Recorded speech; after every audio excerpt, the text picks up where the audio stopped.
Hey gang, Anthony Fontana here, in between appointments right now. Just want to touch base to chat a little bit about some of the things that I've been studying a great deal over the years, and on how this brain processes work in terms of how we react to things that are going on around us. We tend to process everything through the prism of our own paradigms, and those paradigms come from how we were brought up, the programming that we went through as children, with the primary source being, in most cases, our parents, maybe relatives and friends. We tend to make decisions, and we're not always aware of why we make the decisions that we make, because how do we take a situation and how do we react to that situation? It's almost guaranteed to be reactions instinctively, but the instinct has to come from someplace. Our experiences aren't genetic; they're real. We've gone through them, but over the years, especially in our youth, we do tend to unconsciously take what was given to us as how we're supposed to relate to people, how we're supposed to react to certain things. The whole thing that you hear 100,000 no's before you're 10. These are truths. We do absolutely get molded in the beginning by, in my case at least, my parents and my teachers. So, that's programming. It's not always the best programming as we live our life.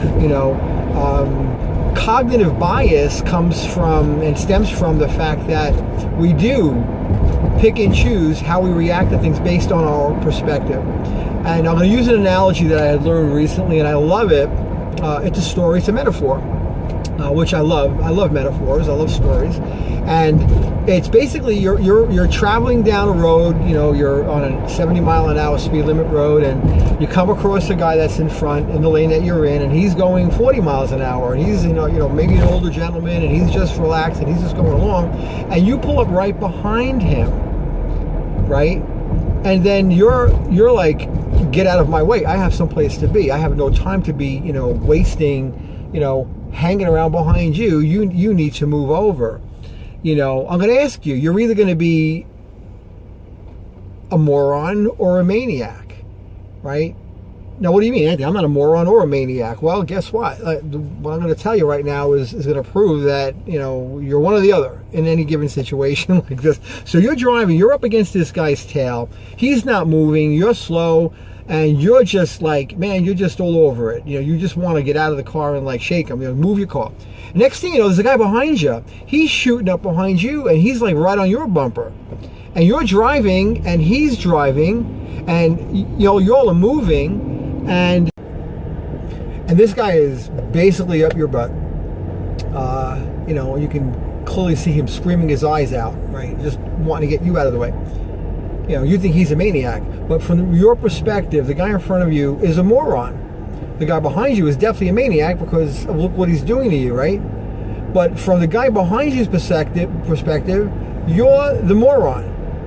And the guy in front of you, his perspective, his cognitive bias, how he's processing the situation is, you're a maniac.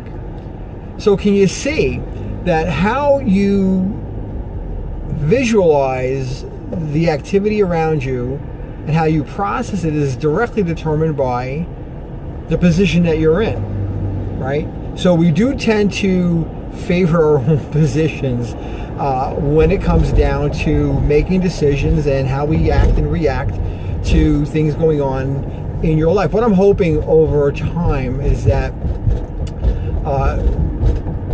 we can learn how to bring new things into our sphere of influence or into our mind, and maybe make some changes in some of the things that we have dwelling in our minds from the past. So it's a habit that you can develop very effectively, and I firmly believe that if you can understand just this one little metaphor, this one story, moron or maniac, because you're surely one or the other in any given situation, that you're reacting to, overreacting to, you can appreciate the fact that you get to choose which one of those positions you're in, if any, and quite frankly, what if you chose to not be in any of those positions, not be a maniac and not be a moron?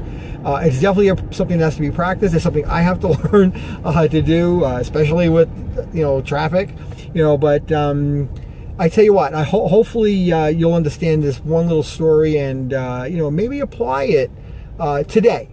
And see if you end up in a situation where you get to choose or decide whether you're the maniac or the moron in that situation. Love you guys. See you later.